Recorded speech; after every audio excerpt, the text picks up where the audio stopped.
नमस्ते दोस्तों, आपका अपने यूट्यूब चैनल एग्जाम रूम में आपका हार्दिक स्वागत है। देखो दोस्तों, आज का वीडियो आप सभी के लिए मोस्ट इंपोर्टेंट होने वाला है, क्योंकि इस वीडियो में हम बीए फर्स्ट ईयर के भारतीय संस्कृत और राष्ट्रीय गौरव के इंपोर्टेंट क्वेश्चन आंसर को इस वीडियो में देखिए कवर करने वाले हैं, ताकि आने वाले एग्जाम में आप सभी की काफ़ी हेल्प हो सके। और इस वीडियो में जो भी हम क्वेश्चन को कवर करेंगे वो सभी देखिए आपके सिलेबस से ही लिए गए हैं, और मोस्टली क्वेश्चन जो है एग्जाम में काफ़ी बार देखिए रिपीट भी हो चुके हैं। तो चलिए स्टार्ट करते हैं अपनी वीडियो और डायरेक्ट चलते हैं देखिए पहले क्वेश्चन की तरफ। तो सबसे पहला क्वेश्चन देखिए इंपॉर्टेंट है। क्वेश्चन में पूछा गया है कि कालीबंगा किस राज्य में स्थित है। तो यहाँ पर देखिए आपका सही आंसर हो जाएगा कि जो कालीबंगा है वो राजस्थान राज्य में स्थित है। तो ऑप्शन नंबर सी इसका सही जवाब हो जाएगा। नेक्स्ट क्वेश्चन देखिए एग्जाम में देखिए पूछा जा चुका है कि मोहनजोदड़ो का अर्थ होता है। तो मोहनजोदड़ो का अर्थ क्या होता है? तो उसका अर्थ होता है मृतकों का टीला। तो ऑप्शन नंबर डी इसका सही जवाब हो जाएगा। नेक्स्ट क्वेश्चन पढ़ते हैं। देखिए ये भी आपका एग्जाम में पूछा जा चुका है कि मैन एंड कल्चर पुस्तक के लेखक हैं। तो कौन है इसके लेखक? तो सोरोकिन यहाँ पर इसका सही जवाब हो जाएगा option number B. Man and culture पुस्तक के जो लेखक है वो सोरोकिन है। ऑप्शन नंबर बी इसका सही जवाब हो जाएगा। नेक्स्ट क्वेश्चन देखते हैं कि निम्नलिखित में से किसको ग्रहण करना आसान है? सभ्यता, संस्कृति या फिर इन दोनों को देखिए ग्रहण करना आसान है। तो यहाँ पर इसका सही जवाब हो जाएगा ऑप्शन नंबर बी कि संस्कृति को जो है ग्रहण करना आसान होता है। नेक्स्ट क्वेश्चन पढ़ते हैं। देखिए इंपॉर्टेंट क्वेश्चन है। देखिए इसमें पूछा गया है कि क्षेत्रफल की दृष्टि से भारत विश्व क्षेत्रफल के कितना प्रतिशत है, यानी कि पूरे वर्ल्ड की अगर मैं बात करूं तो भारत के पास कितने प्रतिशत भूमि है। तो यहाँ पर इसका सही जवाब हो जाएगा ऑप्शन नंबर सी 2.4% यहाँ पर देखिए भारत के पास क्षेत्रफल है। बाकी अगर पूरे वर्ल्ड की जनसंख्या की बात करो तो भारत अभी देखिए आपके पहले स्थान पर है। अगर आपसे ये पूछा जाए कि क्षेत्रफल की दृष्टि से सबसे बड़ा देश कौन सा है, तो यहाँ पर देखिए रूस जो है सबसे बड़ा देश है, उसके बाद आपका चीन आता है, और भारत का जो स्थान है क्षेत्रफल की दृष्टि है वो 7वां नंबर है, और जनसंख्या की दृष्टि से देखिए अब ये प्रथम स्थान पर आ चुका है। नेक्स्ट क्वेश्चन देखते हैं। इसमें पूछा गया है कि मनुष्य संस्कृति की प्रतिछाया है, यह कथन किसका है? तो यह कथन किसका है? तो किम्बाल यंग का देखिए यह कथन है। तो ऑप्शन नंबर सी का सही जवाब हो जाएगा। नेक्स्ट क्वेश्चन पढ़ते हैं। नेक्स्ट क्वेश्चन में पूछा गया है कि संस्कृति एक जटिल संपूर्णता है, यह कथन है। तो इंपोर्टेंट क्वेश्चन है कि एग्जाम में कई बार रिपीट भी हो चुका है। तो यह कथन किसका है? तो ये टाइलर का देखिए यह कथन है। ऑप्शन नंबर डी इसका सही जवाब होगा। नेक्स्ट क्वेश्चन पढ़ते हैं। देखिए सभी क्वेश्चन काफ़ी इंपोर्टेंट होने वाले हैं। क्वेश्चन पूछा गया है कि भारत को कहा जाता है। तो भारत को क्या कहा जाता है? तो भारत को उपमहाद्वीप कहा जाता है। तो ऑप्शन नंबर बी इसका सही जवाब हो जाएगा। नेक्स्ट क्वेश्चन पढ़ते हैं कि भगवत गीता अंग है। तो भगवत गीता जो है वो अंग है, किसका अंग है? तो महाभारत का देखिए अंग है भगवत गीता। तो ऑप्शन नंबर डी इसका सही जवाब हो जाएगा। नेक्स्ट क्वेश्चन पढ़ते हैं। नेक्स्ट क्वेश्चन में पूछा गया है कि निम्नलिखित में से कौन सा वेद नहीं है। देखिए 4 वेद होते हैं, तो इसमें से पूछा गया है देखिए कौन सा वेद नहीं है। तो यहाँ पर देखिए आयुर्वेद इसका सही जवाब होगा सी, जो कि वेद नहीं है। बाकी सामवेद, यजुर्वेद और ऋग्वेद यहाँ पर देखिए तीनों ही वेद है। आपसे क्वेश्चन में ये भी पूछा जा सकता है कि सबसे प्राचीन वेद कौन सा है। तो उस कंडीशन में आपका आंसर जो है डी होगा कि ऋग्वेद जो है सबसे प्राचीन वेद है। वैसे वेदों की संख्या 4 होती है। इंपॉर्टेंट था, ये भी क्वेश्चन आपसे पूछा जा चुका है आपके एग्जाम में। नेक्स्ट क्वेश्चन है कि नृत्य करती स्त्री की मूर्ति किस सभ्यता से प्राप्त हुई है। तो किस सभ्यता से प्राप्त हुई है? तो हड़प्पा सभ्यता से देखिए प्राप्त हुई है। तो ऑप्शन नंबर 20 का सही जवाब होगा। नेक्स्ट क्वेश्चन पढ़ते हैं। नेक्स्ट क्वेश्चन में पूछा गया है कि निम्नलिखित में से कौन सा सिंधु सभ्यता के पतन का कारण नहीं है। तो कौन सा कारण नहीं है? देखिए आर्यों को आक्रमण, भूकंप और बाढ़, ये तीनों ही जो है सिंधु सभ्यता के पतन का कारण है। बाकी ऑप्शन नंबर डी जो है अल्कोहल का सेवन, ये सिंधु सभ्यता के पतन का कारण नहीं है। तो इस क्वेश्चन का जो सही जवाब होगा ऑप्शन नंबर डी इसका सही जवाब हो जाएगा। नेक्स्ट क्वेश्चन पढ़ते हैं। इसमें पूछा गया है कि सिंधुवासी किस पशु की सबसे अधिक पूजा एवं आदर करते? तो कौन सा वो पशु है? तो यहाँ पर देखिए सांड, ऑप्शन नंबर सी इसका सही जवाब हो जाएगा कि सिंधुवासी के जो लोग हैं वो सांड की पूजा और आदर किया करते थे। नेक्स्ट क्वेश्चन है, इंपोर्टेंट क्वेश्चन है देखिए ये भी कि सभा और समिति किस संस्कृति के 2 संगठन हैं। तो कौन सी संस्कृति के संगठन है? तो सिंधु संस्कृति के यहाँ पर देखिए 2 संगठन है, सभा और समिति। नेक्स्ट क्वेश्चन पढ़ते हैं। देखिए इंपोर्टेंट क्वेश्चन एग्जाम में कई बार रिपीट भी हो चुका है कि रामायण के लेखक हैं। तो रामायण के लेखक जो है वो वाल्मीकि जी हैं। ऑप्शन नंबर 20 का सही जवाब हो जाएगा। वहीं आपसे ये पूछा जाए कि महाभारत के लेखक कौन है, तो उस कंडीशन में आपका आंसर ए हो जाएगा, वेद व्यास। नेक्स्ट क्वेश्चन पढ़ते हैं। देखिए आर्य लोग द्रविड़ों को किस नाम से पुकारते थे। जो आर्य लोग तो वो द्रविड़ों को किस नाम से पुकारते थे, तो दस्यु नाम से देखिए पुकारते थे। ऑप्शन नंबर 20 का सही जवाब होगा। इंपॉर्टेंट क्वेश्चन है। नेक्स्ट क्वेश्चन पढ़ते हैं कि चंद्रगुप्त द्वितीय के नवरत्नों में से थे, तो कौन जो है चंद्रगुप्त द्वितीय के नवरत्नों में से थे? तो यहाँ पर इसका सही जवाब हो जाएगा Brahmagupta, option number B. Next question पढ़ते हैं, देखिए इंपॉर्टेंट क्वेश्चन एग्जाम में पूछा भी जा चुका है ये वाला, कि वर्ण का शाब्दिक अर्थ है, तो वर्ण का शाब्दिक अर्थ हमें बताना है। तो यहाँ पर इसका सही जवाब हो जाएगा ऑप्शन नंबर डी, रंग। रंग जो है वर्ण का शाब्दिक अर्थ होता है। नेक्स्ट क्वेश्चन देखिए, ये भी देखिए इंपॉर्टेंट है कि पुराण की संख्या है, तो पुराण की जो संख्या होती है वो 18 होती है। यही आपसे अगर पूछा जाता कि वेदों की संख्या कितनी है, तो वेदों की संख्या 4 होती है। अगर आपसे पूछा जाता है कि वेदांगों की संख्या कितनी है, तो वहाँ पर आपका जवाब होता हुआ कि वेदांगों की जो संख्या है वो 6 होती है। लेकिन इस क्वेश्चन में पूछा गया कि पुराणों की संख्या कितनी होती है, तो 18 होती है। नेक्स्ट क्वेश्चन है देखिए कि द्रविड़ सभ्यता कहाँ पाई जाती है, तो कहाँ पर पाई जाती है? तो यहाँ पर इसका सही जवाब हो जाएगा ऑप्शन नंबर बी, कि द्रविड़ सभ्यता जो है तमिलनाडु में पाई जाती है। नेक्स्ट क्वेश्चन देखते हैं फ्रेंड्स, कि निम्नलिखित वर्णों में से किसको सर्वोच्च माना जाता है? तो किसको देखिए सर्वोच्च माना जाता है? वर्ण देखिए 4 होते हैं, तो इसमें ब्राह्मण वर्ण को जो है सबसे सर्वोच्च माना गया। बाकी अगर आपसे पूछा जाए कि सबसे निम्न वर्ण किसे माना गया, तो शूद्र को जो है सबसे निम्न वर्ण माना गया है। शूद्र, वैश्य, क्षत्रिय और ब्राह्मण, तो ये 4 वर्ण थे। नेक्स्ट क्वेश्चन पढ़ते हैं कि आध्यात्मिक दर्शन का प्रवर्तक कौन था? तो कौन था? तो नागार्जुन जी जो थे वो आध्यात्मिक दर्शन के प्रवर्तक थे, तो ऑप्शन नंबर ए इसका सही जवाब होगा। नेक्स्ट क्वेश्चन पूछा गया था कि रघुवंश का लेखक कौन है? जो रघुवंश है वो किसकी देखिए रचना है, इसमें ये पूछा गया है, तो ये कालिदास जी की रचना है, ऑप्शन नंबर बी इसका सही जवाब हो जाएगा। नेक्स्ट क्वेश्चन पढ़ते हैं फ्रेंड, देखिए निम्नलिखित में से कौन सा वेद नहीं है? तो ये आयुर्वेद इसका सही जवाब हो जाएगा। नेक्स्ट क्वेश्चन पढ़ते हैं, इंपॉर्टेंट है, देखिए बौद्ध ग्रंथ त्रिपिटक की रचना किस भाषा में की गई है? तो किस भाषा में की गई है? तो ये पाली भाषा में की गई। देखिए बौद्ध धर्म का जो संस्थापक है, जो प्रवर्तक है, वो गौतम बुद्ध है। नेक्स्ट क्वेश्चन पढ़ते हैं फ्रेंड, तो नेक्स्ट क्वेश्चन में देखिए प्राचीन भारतीय शिक्षा का स्वरूप था, तो प्राचीन भारतीय शिक्षा का जो स्वरूप था वो कैसा था? तो ऑप्शन नंबर ए इसका सही जवाब हो जाएगा कि आध्यात्मिक। नेक्स्ट क्वेश्चन पढ़ते हैं, तो नेक्स्ट क्वेश्चन में देखिए नालंदा विश्वविद्यालय का जो पुस्तकालय है वो डैश डैश मंजिल पर था, तो कौन सी मंजिल पर था? जो नालंदा विश्वविद्यालय का जो लाइब्रेरी थी, जो पुस्तकालय था, तो वो 9वीं मंजिल पर था। तो देखिए काफ़ी बहुत ही बड़ा और विशाल विश्वविद्यालय था नालंदा विश्वविद्यालय। इसका जो कि पुस्तकालय ही जो कि 9वीं मंजिल पर स्थित था। नेक्स्ट क्वेश्चन है कि निम्नलिखित में से कौन सा वेदिकालीन शिक्षा का केंद्र था? तो वेदिकालीन शिक्षा का केंद्र यहाँ पर पूछा गया है, तो इसका सही जवाब हो जाएगा ऑप्शन नंबर सी, गुरुकुल जो है वो वेदिकालीन शिक्षा का केंद्र था, गुरुकुल, ऑप्शन नंबर सी इसका सही जवाब हो जाएगा। नेक्स्ट क्वेश्चन है कि इलाहाबाद प्रशस्ति की रचना किसके काल में की गई थी? तो किसके काल में की गई थी? तो समुद्रगुप्त के काल में की गई थी, ऑप्शन नंबर सी इसका सही जवाब हो जाएगा। देखिए ये जो सभी क्वेश्चन है वो आपके सिलेबस में ही देखिए सभी दिए हुए हैं, तो एक एक क्वेश्चन काफ़ी इंपॉर्टेंट होता है आपकी एग्जाम की दृष्टि से, और आपके एग्जाम में देखिए आपका बहुत ही जल्द देखिए होने वाला है। तो इसकी तैयारी देखिए हम अपनी यूट्यूब चैनल के माध्यम से देखिए आपको करवा रहे हैं। साथ ही साथ देखिए इन्वायरमेंटल स्टडी और आपका भारतीय संस्कृति और राष्ट्रीय गौरव दोनों पेपर के जो मोस्ट इम्पोर्टेंट क्वेश्चन हम आपको इस यूट्यूब चैनल के माध्यम से देखिए आपको प्रोवाइड कराएंगे, ताकि आप ज़्यादा से ज़्यादा नंबर आप गेन कर सकें। और हाँ दोस्तों, ये जो आपका पेपर है भारतीय संस्कृति और राष्ट्रीय गौरव, इसके जो मार्क्स जो है वो आपके मार्कशीट में यहाँ पर देखिए जुड़ते हैं, तो ये आपका क्वालिफाइंग नेचर का नहीं है, ये फाउंडेशन कोर्स है। इसके जो मार्क्स जो है वो आपके जुड़ते हैं, जिससे कि देखिए आपकी जो परसेंटेज है वो काफ़ी हाई होती है। तो ज़्यादातर जो स्टूडेंट है वो इस पेपर को देखिए बहुत ही सीरियसनेस से देते हैं, क्योंकि यही है वो पेपर है, इससे आपकी जो मेरिट है, जो आपकी जो परसेंटेज है वो देखिए ऊपर चला जाता है। नेक्स्ट क्वेश्चन में पूछा गया था कि महावीर स्वामी डैश डैश तीर्थंकर थे, तो इसमें पूछा गया कि महावीर स्वामी जो है कौन से नंबर के तीर्थंकर थे? तो यहाँ पर देखिए 24वें नंबर के तीर्थंकर थे। तो महावीर स्वामी का जो संबंध है वो जैन धर्म से है। आपसे क्वेश्चन ये भी पूछा जा चुका है कि जैन धर्म के प्रथम तीर्थंकर कौन थे? तो वहाँ पर ऋषभ देव देखिए इसका सही जवाब हो जाएगा। टोटल देखिए 24 तीर्थंकर हुए हैं, जिसमें महावीर स्वामी आपके 24वें नंबर के थे। नेक्स्ट क्वेश्चन है कि गौतम बुद्ध ने पहला उपदेश दिया था, तो जो अपना पहला उपदेश है गौतम बुद्ध ने कहाँ पर दिया था? तो ये सारनाथ में देखिए अपना पहला उपदेश दिया था, तो ऑप्शन नंबर ए इसका सही जवाब हो जाएगा। नेक्स्ट क्वेश्चन है कि कुषाण वंश का सर्वश्रेष्ठ राजा था, तो कौन था कुषाण वंश का सर्वश्रेष्ठ राजा? तो ऑप्शन नंबर ए इसका सही जवाब हो जाएगा, कनिष्ठ जो है वो कुषाण वंश का सर्वश्रेष्ठ राजा था। नेक्स्ट क्वेश्चन पढ़ते हैं कि किस स्थान को त्रिवेणी संगम कहा जाता है, जहाँ पर तीन तीन गंगाओं का समूह होता है, गंगा जमुना सरस्वती का संगम होता है, वो कहाँ पर होता है? आप सभी को पता है कि इलाहाबाद में होता है। तो ऑप्शन नंबर 20 का सही जवाब हो जाएगा।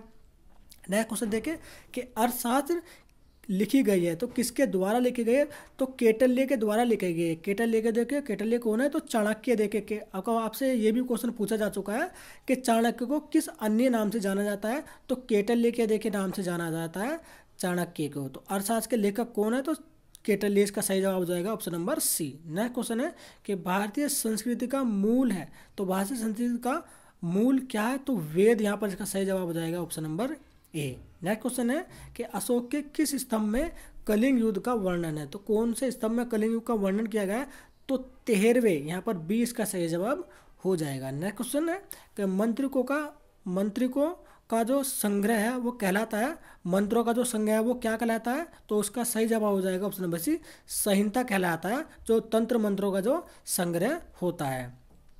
नेक्स्ट क्वेश्चन है कि भगवत गीता है, तो भगवत गीता क्या है? तो भगवत गीता है, यह एक ग्रंथ है। तो ऑप्शन नंबर ए इसका सही जवाब होगा।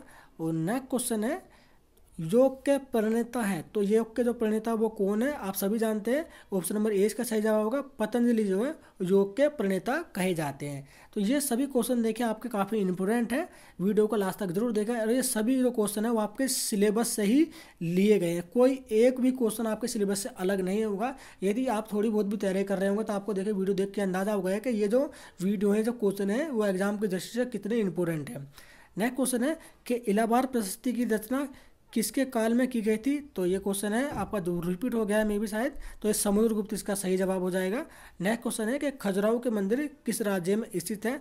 तो ये मध्य प्रदेश राज्य में स्थित है खजुराहो के मंदिर। तो ऑप्शन नंबर सी इसका सही जवाब हो जाएगा।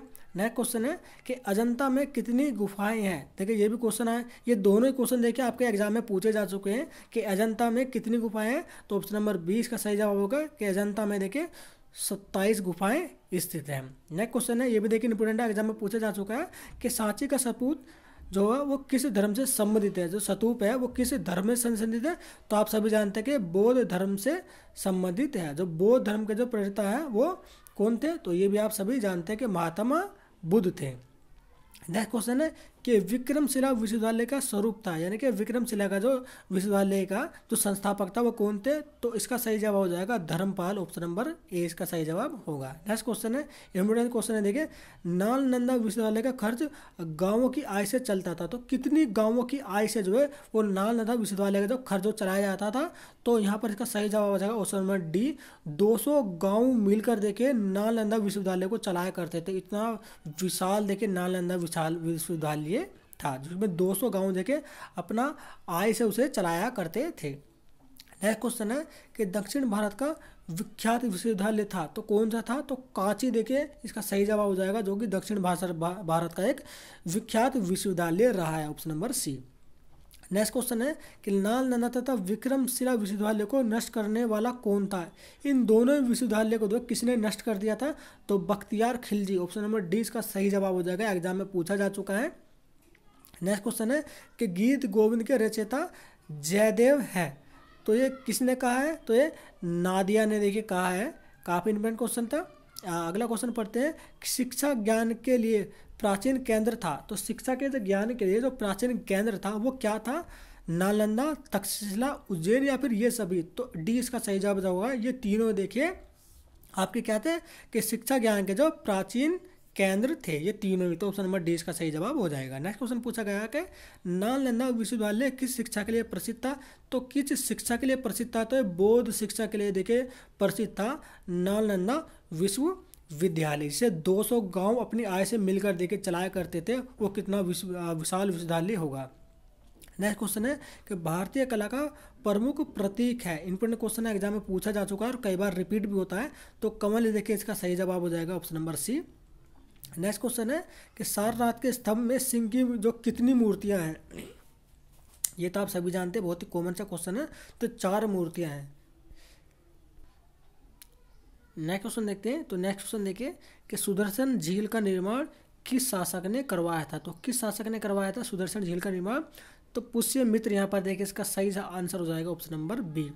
और नेक्स्ट क्वेश्चन है कि तांबे की बनी 7 फुट ऊंची बुद्ध की जो मूर्ति वो कहाँ से मिली है, तो यहाँ पर देखिए सुल्तानगंज से यहाँ पर देखिए मिली। ऑप्शन नंबर सी इसका सही जवाब हो जाएगा। नेक्स्ट क्वेश्चन है त्रिकोणमिति से संबंधित ज्ञान वर्णन मिलता है, तो किससे देखिए वर्णन मिलता है, तो यहाँ पर देखिए वेदांगों में जो है तो त्रिकोणमिति से संबंधित ज्ञान यहाँ पर देखने को मिलता है, तो वेदांग। और यहाँ पर आपसे क्वेश्चन ये भी पूछा जा सकता है कि वेदांगों की संख्या कितनी है, तो वेदांगों की संख्या जो है वो 6 होती है और वेदों की संख्या 4 होती है।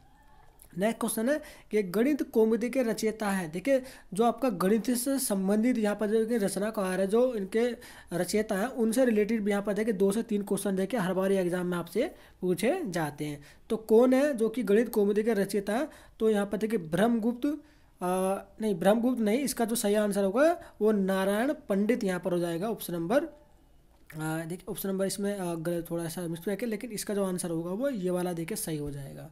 नेक्स्ट क्वेश्चन पढ़ते हैं।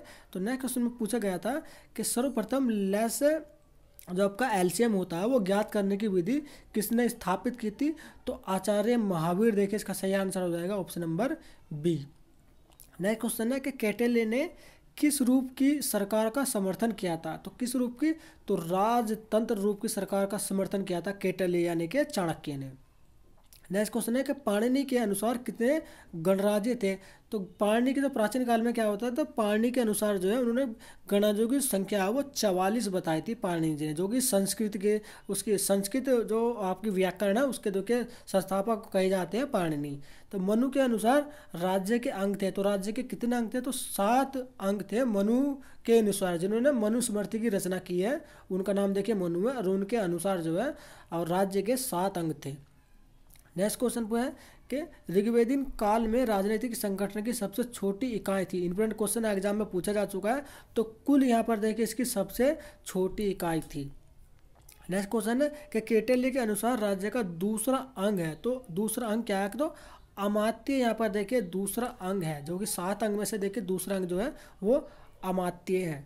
नेक्स्ट क्वेश्चन है कि कैटेले के अनुसार किसे सेना में भर्ती नहीं किया जाना चाहिए था, तो किसको जो सेना में भर्ती नहीं किया जाना चाहिए, तो ब्राह्मण को यहाँ पर देखिए सेना में भर्ती नहीं किया जाता था। बाकी आपके क्षत्रिय वैश्य और शूद्र को सबसे ज़्यादा यहाँ पर देखिए क्षत्रिय को यहाँ पर देखिए सेना में भर्ती किया जाता था। नेक्स्ट क्वेश्चन है कि शून्य का आविष्कार हुआ था। इंपोर्टेंट क्वेश्चन है एग्जाम में पूछा जा चुका है दोस्तों।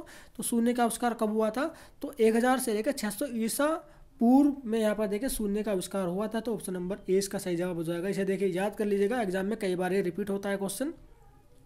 नेक्स्ट क्वेश्चन है कि भारत में सर्वप्रथम किसने चंद्र ग्रहण और सूर्य ग्रहण के सिद्धांत का प्रतिपादन किया था, तो किसने किया था, तो आर्यभट्ट प्रथम ने यहाँ पर देखिए किया था, तो ऑप्शन नंबर सी इसका सही जवाब हो जाएगा। भोर का तारा किसे कहा जाता है, तो यहाँ पर देखिए आपका जो ग्रह होते हैं, जो तारे होते हैं, जो आकाश मंडल होता है, तो उसी से रिलेटेड यहाँ पर देखिए 3 से 4 क्वेश्चन आपका एग्जाम में हर बार पूछे जाते हैं। देखिए 2023 में जो आपका पेपर पूछा गया था ना भारतीय संस्कृत और राष्ट्रीय गौरव का, तो उसे भी देखिए मैंने पूरी तरह से सोल्व किया हुआ है। आप उस वीडियो को भी देख लीजिएगा, आपको ये अंदाजा हो जाएगा कि ये जो क्वेश्चन मैं आपको जो पढ़ा रहा हूँ, जो आपकी तैयारी हम करवा रहे हैं एग्जाम रूम चैनल के माध्यम से फ्री ऑफ कॉस्ट, वो कितनी इंपोर्टेंट हो जाती है। तो भोर का तारा किसे कहा जाता है, तो शुक्र को यहाँ पर देखिए भोर का तारा कहा जाता है। अगर हम बात ये क्वेश्चन देखिए ये भी पूछा जा चुका है कि सबसे बड़ा जो ग्रह है वो कौन सा है, तो बृहस्पति यहाँ पर देखिए सही आंसर हो जाएगा उस कंडीशन में। नेक्स्ट क्वेश्चन है कि अलजन के लेखक हैं, तो अलजन के जो लेखक है वो कौन है, तो अल बरून यहाँ पर देखिए इसका सही आंसर हो जाएगा option number C.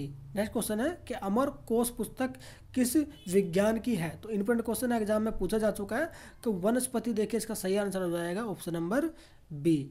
Next question देखिए ये भी आपका एग्जाम में पूछा जा चुका है, चरक डैश डैश के राजवेद थे, तो किसके राजवेद थे, तो कनिष्क के देखिए राजवेद थे, कौन थे, चरक।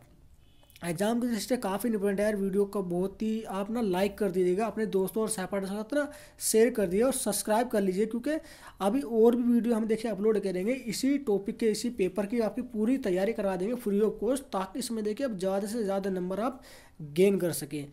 क्वेश्चन पूछा गया है कि सौर मंडल का सबसे बड़ा ग्रह है, देखिए सौर मंडल का मैंने बताया सौर मंडल का सबसे बड़ा ग्रह है वो आपका बृहस्पति है। अगर आपसे पूछा जाए कि सौर मंडल का सबसे चमकीला ग्रह कौन सा है, तो वहाँ उस कंडीशन में आपका शुक्र आंसर देखिए सही हो जाएगा। नेक्स्ट क्वेश्चन है कि निम्नलिखित में से कौन सा नक्षत्र नहीं है, तो कौन सा नक्षत्र नहीं है, तो मंगल जो है आपका नक्षत्र नहीं है, क्योंकि मंगल एक ग्रह है। बाकी अश्विनी भरणी और कृतिका जो है वो आपके नक्षत्र है। नेक्स्ट क्वेश्चन पढ़ते हैं कि शरीर प्रतिरक्षा के नियम का प्रतिपादन किसने किया था। तो किसने किया था, तो चरक ने किया था। ऑप्शन नंबर डी इसका सही जवाब हो जाएगा। और नेक्स्ट क्वेश्चन है कि आयुर्वेद के विकास में सबसे पहले किसका नाम आता है। तो धन्वंतरी देखिए इसका सही आंसर हो जाएगा ऑप्शन नंबर बी। और निम्नलिखित में से कौन सा वेद नहीं है, तो यहाँ पर देखिए आयुर्वेद इसका सही जवाब हो जाएगा। और पुल्लिंग वाला नक्षत्र है, यानी कि जो आपका जो स्त्रीलिंग पुल्लिंग मेल फीमेल होता है, तो इसमें देखिए पुल्लिंग वाला नक्षत्र पूछा गया है। को अश्वनी यहाँ पर देखिए पुल्लिंग वाला नक्षत्र नहीं है। देखिए एक दो क्वेश्चन आपके नक्षत्र से भी वो हर बार देखिए एग्जाम में पूछे जाते हैं। और आपका जो गणित से रिलेटेड है उसमें भी देखिए 2 से 3 क्वेश्चन आपके हर बार देखिए एग्जाम में पूछे जाते हैं। तो ये वाला क्वेश्चन है देखिए आधुनिक बीजगणित के आकार और प्रकार की खोज वो किसने की थी। खोज यहाँ पर देखिए कहाँ पर हुई थी, इसमें यह पूछा गया है कि भारत की देखिए ये खोज है कि आधुनिक बीजगणित के आकार और प्रकार की खोज भारत में ही हुई थी। नेक्स्ट क्वेश्चन है कि आर्यभट्ट प्रथम का निवास स्थान था। तो यहाँ पर देखिए बिहार में देखिए ये बिलोंग करते थे, बिहार में रहते थे आर्यभट्ट प्रथम। नेक्स्ट क्वेश्चन है कि किस पुराण में गणित के संबंध में चर्चा मिलती है। तो गणित के संबंध में चर्चा मिलती है कौन से पुराण में, तो वायु पुराण में देखिए गणित से संबंधित देखिए चर्चा मिलती है। ऑप्शन नंबर ए इसका सही जवाब हो जाएगा। अब देखिए इंपॉर्टेंट क्वेश्चन है, एग्जाम में ये वाला कई बार रिपीट भी होता है कि पाई का मान 3.1416 मान जो है वो किस गणितज्ञ द्वारा दिया गया था। तो आर्यभट्ट के द्वारा देखिए दिया गया था पाई का मान। ऑप्शन नंबर सी इसका सही जवाब हो जाएगा। गोलपाद में कितने श्लोक हैं, तो कितने श्लोक है इंपॉर्टेंट एग्जाम में पूछा जा चुका है कि 60 श्लोक है आपके गोलपाद में। और शून्य का आविष्कार किया था, तो काफ़ी इंपॉर्टेंट, तो आपका रिपीट ही होता है। आपको मोस्टली देखिए सभी इसका आंसर सही भी लगा के आते हैं कि शून्य का जो आविष्कार है वो आर्यभट्ट ने यहाँ पर किया था। नेक्स्ट क्वेश्चन है कि योग के कितने तत्व माने जाते हैं। तो योग के 8 तत्व माने जाते हैं। ऑप्शन नंबर डी इसका सही जवाब हो जाएगा। रस विधा के जनक थे, तो रस विधा के कौन जनक थे, तो नागार्जुन इसका सही जवाब हो जाएगा ऑप्शन नंबर ए। और नेक्स्ट क्वेश्चन है कि भारत के पहले चिकित्सक थे। तो भारत के देखिए पहले चिकित्सक थे वो सुश्रुत थे। ऑप्शन नंबर ए इसका सही जवाब हो जाएगा। मेहरौली का लौह स्तंभ स्थित है, इंपॉर्टेंट क्वेश्चन एग्जाम में पूछा जा चुका है। तो ये दिल्ली में स्थित है मेहरौली का जो लौह स्तंभ है। नेक्स्ट क्वेश्चन है देखिए आपका राशियों से रिलेटेड भी यहाँ पर देखिए एग्जाम में 1 या 2 क्वेश्चन जरूर पूछा जाता है हर बार। तो कन्या राशि का अंग्रेजी नाम है, तो यहाँ पर देखिए ऑप्शन नंबर डी इसका सही जवाब हो जाएगा। तो देखिए सभी क्वेश्चनों को देखिए हमने इस वीडियो में कवर कर लिए हैं। एक एक क्वेश्चन काफ़ी इंपॉर्टेंट है और आने वाले वीडियो जो हम देखिए अपलोड करेंगे अपने यूट्यूब चैनल के माध्यम से एग्जाम रूम के माध्यम से, वो भी देखिए काफ़ी इंपॉर्टेंट होंगे। आपके इन्वायरमेंटल स्टडीज़ और आपके भारतीय संस्कृति और राष्ट्रीय गौरव से रिलेटेड देखिए सभी के देखिए फ्री ऑफ कॉस्ट हम अपने यूट्यूब चैनल के माध्यम से आपकी तैयारी कराएंगे। और आप कोशिश हमारा प्रयास ये रहेगा कि आपसे ज़्यादा से ज़्यादा नंबर गेन कर सके। तो वीडियो को अभी कर दीजिएगा लाइक, और यदि अभी तक आपने यूट्यूब चैनल को सब्सक्राइब नहीं किया तो चैनल को आप सब्सक्राइब करके बेल आइकन को बजा कर प्रेस कर लीजिएगा, ताकि जब भी हम कोई वीडियो अपलोड करें तो उसका नोटिफिकेशन वो सबसे पहले देखिए आपके साथ पहुँच जाए। तो दोस्तों चलिए चलते हैं, जल्दी मिलते हैं अपने नेक्स्ट वीडियो में इसी तरह की लेटेस्ट इन्फॉर्मेशन के साथ।